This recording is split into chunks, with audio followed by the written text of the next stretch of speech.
गावातल्या बायका माझ्या विरोधात काय पण बोलणार, मग ऐकून घेऊ का? का करते अशी नोकरी ज्यामुळे तुला त्रास होईल? मी जे स्वप्न बघितलेलं ना त्याची सावली मला आशात दिसते.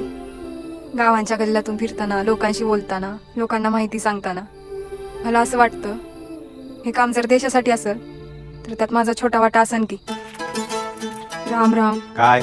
तुम्ही नाही, ते वरचे ओरिजिनल वाले राम. किती पैसे पाहिजे? घे. Thanks you. मला तुझ्या कामाबद्दल काहीच म्हणणं नाही. घर कसं चालवायचं तू बघ. आणि मला पाहिजे तिला गावात नसतं असं मिरवायचं नाही. ए डोळे फुटले का तुझ्या आंधळ्या? सुनेला मुठीत ठेवायची पण एक कला असते. तिला जितकं उडायचं तितकं उडू दे, आपण फक्त गंमत बघायची.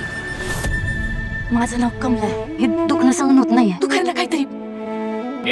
इथून पुढे या घरात दिसायचं नाही. चल निघ. माझ्याकडे एक प्लॅन आहे.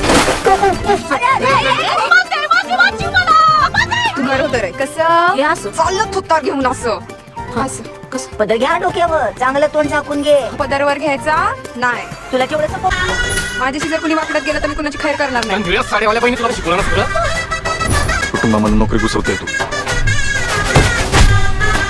मी ही नोकरी सोडून दिल्यावर सगळं ठीक होणार असेल तर मी आशाचं काम सोडून देते.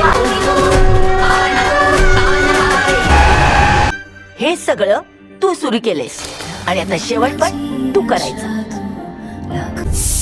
कुकर गॅसवर ठेवून कुठं उलटली होती ग? मी आत गेली की कुकर फुटला आणि मी वर डागात. मी एक पिक्चर पाहिला होता त्याच्यामध्ये हेमा मालिनी ललिता पवारला असंच मारून टाकते. काय म्हणाली का भवानी?